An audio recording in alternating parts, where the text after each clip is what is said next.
Binging is good. This is Chatterbinge. Welcome back to Chatterbinge as we come to you from the Broadwater Theater on Santa Monica Boulevard in the heart of Hollywood. I am Ed Kalegi. And I am Caryn Richman. Our first guest today is a very familiar face who has been seen in countless projects. He is a versatile actor who became forever entrenched in pop culture in his role as Little Carmine in The Sopranos. It is great to say hello to actor, writer, and producer Ray Abruzzo. Ray, welcome to Chatterbinge. Thank you, Ed. When you snag a role in a series and become a regular or even a semi-regular, and when it comes to you, I don't just think of The Sopranos. I think of so much. I think of Dynasty. I think of The Practice. Obviously, The Sopranos. I think of you in Mad Men for a reason why I'll talk about it in a little while. What is the biggest challenge of becoming part of an established franchise, so to speak? You know, that's always the challenge. And it also, I'm sure many actors know this also as guest stars. It's also a challenge to step onto a show where the other characters are so clearly developed. And I didn't come on to The Sopranos till season 4, and it was already just monumental.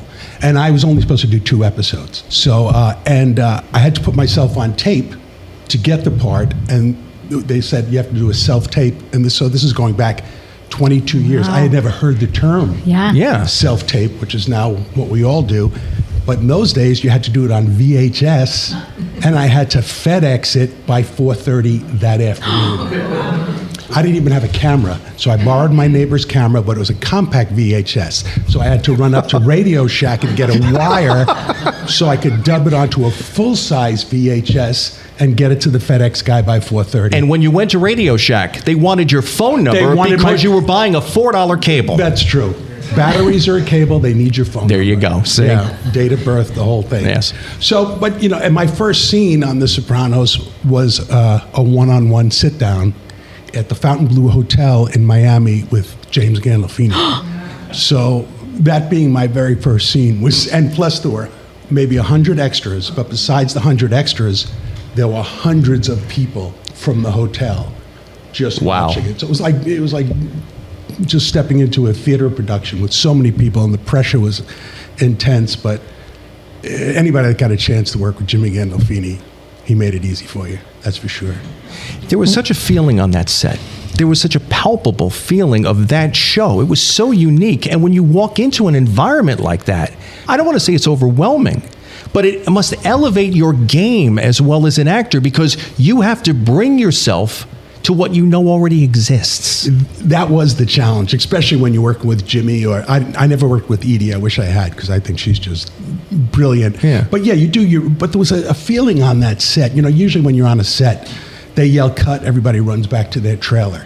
On The Sopranos, nobody did. It was like everybody was sitting on the street corner or on a stoop, and everybody would just sit around and just talk and tell stories and hang out. And I remember walking down one of my first episodes. I'm walking down the hallway, and I have Frankie Valli on one side and Stevie Van Zandt on the other. And I'm walking to the set, and I'm thinking, how did I get here?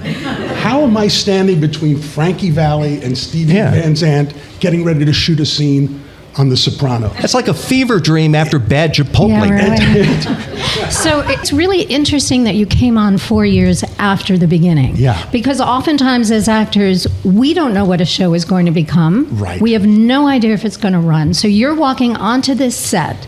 The pressure is on. What did you do to even prepare for that day, for this character? Well, I auditioned for another part first, and I didn't get it. And they said, well, he liked you, David Chase liked you, maybe something down the road. And I thought, yeah, sure. How many times have we heard that, right? So then 2 weeks later, they call me. They say, well, he wants you to read for this part of Little Carmine. Put yourself on tape. And I read the breakdown. It says, Little Carmine, anything but little, upwards of 250 pounds, sweating profusely with a twitching eye. Oh my. Play that. How do you play that? That was the breakdown. And I thought, I called my agent. I think there's a mistake. You know, I could put on weight, but I don't think. They said, no, David Chase wants you for this. So I made a choice.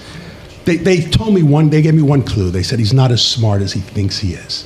So one of my first lines was about Versailles, and I made the choice to pronounce it Versailles. And that's how I got the part. Very nice. So the preparation for my first scene, that was the audition scene. Oh, great. So except we had to shoot at the Fontainebleau Hotel, which was, we had to wait till the restaurant was closed, so we didn't start shooting till about midnight. I had gotten there the night before from LA.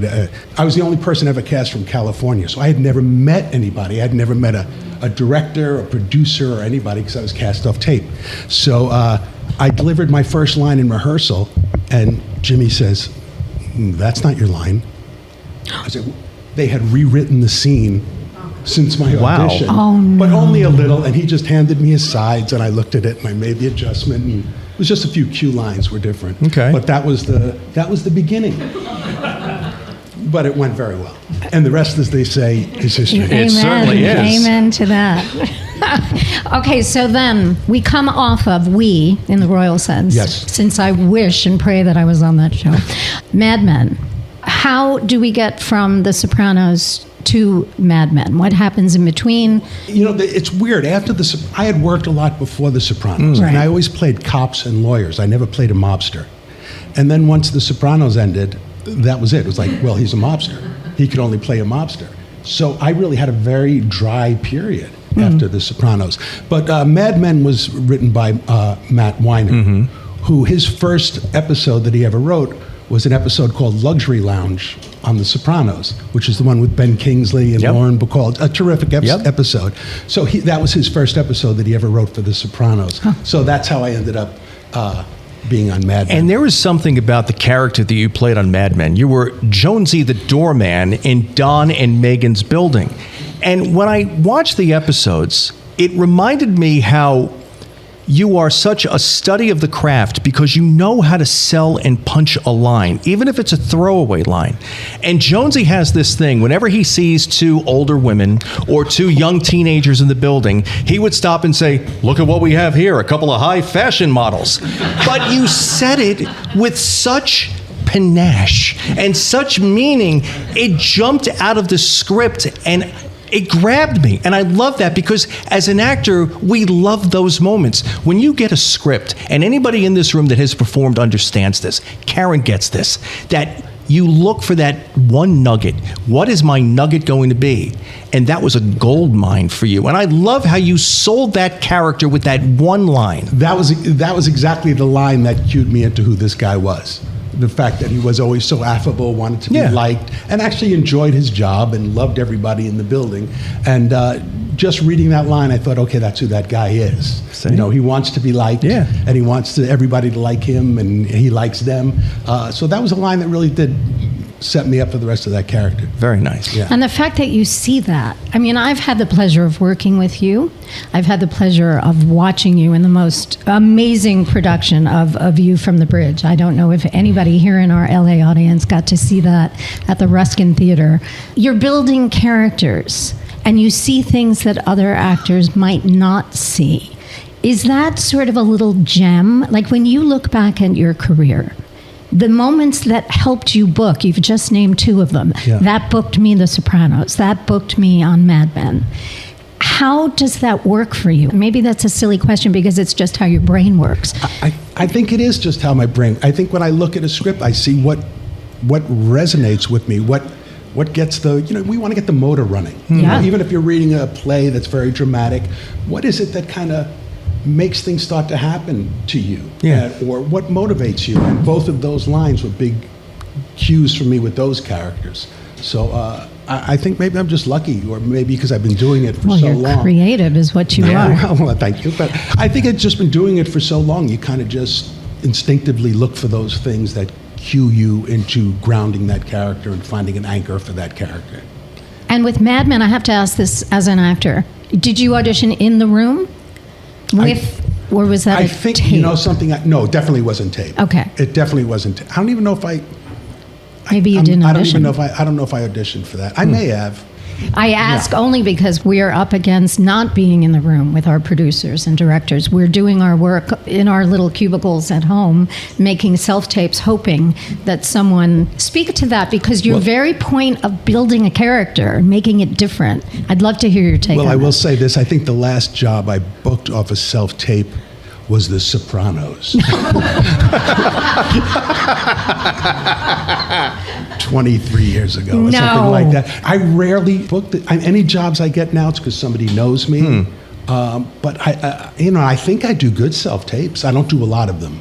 And I think it becomes a numbers game. It's always been a numbers game in this business. But because I do some teaching and I hear these kids saying, "Oh, I had 4 self-tapes this week." 4. I'm thinking I had 4 last year. The problem is, once they know you, it's I don't know. I have no answer to that question on how to book a self-tape or what the secrets are. I just do what I do, and then I don't get it. I don't think anybody does have an answer to that, unfortunately. But I was just curious if your creation of characters, your ability to look at a script and say, "I'm going to do that," for me, in this self-tape world, is sort of a golden ticket. That's really what I feel. You really do have to lock onto something very quickly. The problem is you have no feedback. The problem is very often you don't even have the script. You just have the sides. So it's a guessing game. Right. You might be How many times when we were in the room, you do a scene and the director would say, "No, Ray, the guy's not mad in this scene. He's playing with him like a cat and mouse." You go, "Oh, okay." You make the adjustment, then you get the part.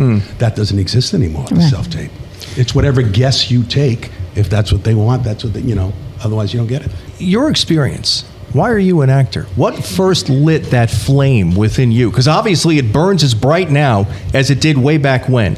So why are you here? What brought you to this point? I remember the moment that I decided. It was freshman year in high school, 1968. I know some people doing the math. Calculators are available at the edge of every aisle. But it was second week of high school, and my friends we had to sign up for an extracurricular activity. Walking down the hallway, I was very short, 4'11", something like that. And my friend was tall, he was going for the basketball team. Another guy played an instrument, he was going to the band, I didn't know. I looked in the auditorium, it said, "Auditions today." I looked in, and the front row was filled with the prettiest girls in the school. And I remember this as clear as day. I can tell you the guy I said it to, Jimmy O'Brien, who I'm still friends with. I spoke to him yesterday. I said to him, "You guys go ahead. I'm going in here." I was looking for this esoteric answer. Okay. That was going to dig deep into the Abruzzo soul. It does. It gets that way. But that's what got me into the first audition. All right. Okay. Then it was for Inherit the Wind was the play. And I was auditioning for the young boy that's a student that then testifies in the trial because I was so young looking. And I got the part. And that part actually opens the play. He's on stage by himself digging for worms. And I remember the feeling of that big red velvet curtain opening and the lights hitting me, and you could kind of feel the audience. And I think my first line, I was alone on this big, high school stage, and I thought, this kind of feels okay. And you can still remember that. Completely. And I have that feeling. I can still remember what my high school theater smelled like. Yes. I'm serious. Yeah. The dust in front of the lights. Right. Everything. That aura stays with you forever, and you can always recall it. Totally. It's one of the most instantaneous things that we have burnt into our souls. Absolutely. Yes. And it's always the same way. I mean, even right now, we're sitting here, we have these lights on, and we can't really see the audience. It's the same feeling now as I had in 1968. Yes, that long ago. It's the magic. So I want to segue then a little bit. We have so much to talk about, and I'm fearful that we're running out of time. So I want to cut to theater for a minute, because you've done comedy, drama, film, television, theater. Yeah. I need to land heavily when I talk to you on theater. Talk about that, if you don't mind. To me, you come alive on that stage like nobody's business. No. And it's your passion. It's so easy to see that it's your love. But if I were to say, Ray, if you had to choose one, what would it be? Oh, well, I just told my friend Dan Laurier recently, I said, business is so bad, I'm doing theater for the money.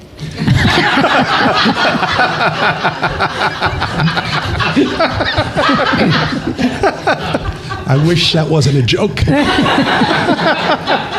No, but like I just said, I just told the story about how that first moment when the curtain opened, and that's what hooked me. So that's never left me. Doing a play to me is one of the most exciting things you could do. And the fact that I'm now older and some work isn't coming as quickly, but I could still find a place to go do a play somewhere. And if it's good writing, man, there's nothing like it. Yeah. I mean, I've done some great television. I've done some pretty terrible TV shows with some terrible writing, but I've done the best as well. But then, like you said, I did View from the Bridge, and when you're doing Arthur Miller's words, You know, it's just it's a gift. Right. And if you find something in that part, then you know. So how did you? I mean, again, A View from the Bridge. This is one of the most classic pieces ever. You're playing one of Eddie Carbone, one of the most classic, iconic characters in theater history. How do you prepare for that? You know, I didn't prepare any differently than I ever did for any other play. I just took it step by step, just moment to moment. I didn't do a lot of research before. I just took whatever moment was given to me in the play. I had the actors to work off, who were wonderful. And I just went back to the basics. It's just, well, the interesting thing about that play, I found comedy that wasn't necessarily always found in that character.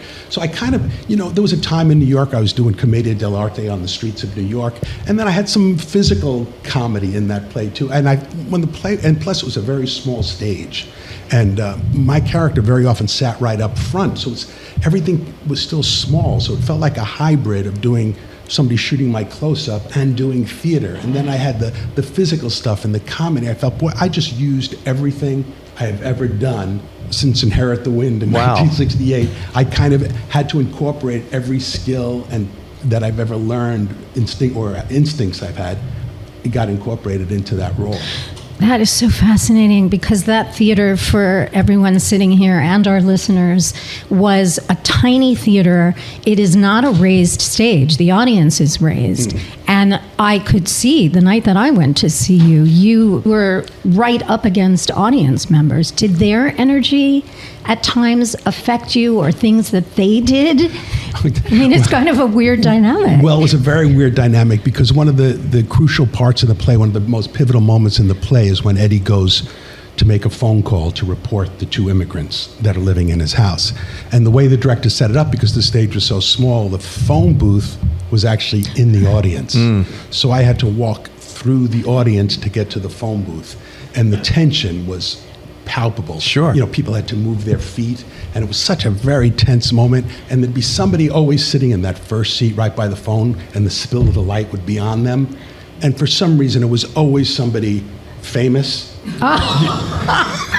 somebody I knew, and some people would just be looking at me like that, smiling, and other people just don't want to look, and they would just look away. I mean, the people that sat in that seat, but that was a tense moment, and I had to just block them out, even though literally the person's head was right here when I was making the call. And it shows how organic theater is. Yes. Every night is different. Totally. You feel different when you're on. The reaction could be different. You deliver lines in maybe even just a slight scintilla of a difference from one night to the other, but that's what you feed upon, and it's great. We have time for one other quick thing. You mentioned to me when you came in that you were listening to Chatterbinge, and we love when the guests listen to Chatterbinge, and you heard the Fran Drescher interview from a recent show, and you talked about being on a double date with Fran Drescher back in the day in Queens when you were how old? I was 17. She was 14 or 15 at the time. Wow. Not together. I was dating a girl who was in a play, You're a Good Man, Charlie Brown, at a different high school. And I had just gotten my driver's license, 1969 Mustang. Cool. And she said, come see me in You're a Good Man, Charlie Brown. So I went to see her, and afterwards she said, could we take my friends out for ice cream to Jan's Ice Cream Parlor? And it was Fran Drescher and Peter, who have since got married, created The Nanny, got divorced, created Happily Divorced, and they're still good friends. And when I was doing View from the Bridge, one of those people I was talking about sitting in that first seat right by the phone was Fran Drescher. Wow. With Peter sitting next to her 50-something years later. Oh, my word. It all full comes circle. full circle. Isn't that Indeed. amazing? Very, very nice. Yeah. He is one of the best actors, and it is a pleasure to have him here. Ray Abruzzo, thank you so much for joining us here on Chatterbinge. Thank you, Ray. Good to see you. All right, well, we'll have more coming up. Stay with us. I'm Ed Kalegi. And I'm Caryn Richman, and this is Chatterbinge. Great conversations happen here. Chatterbinge. Chatterbinge. And don't forget to hit that subscribe button so you can always catch our best guest conversations and segments right here on the YouTube home of Chatterbinge.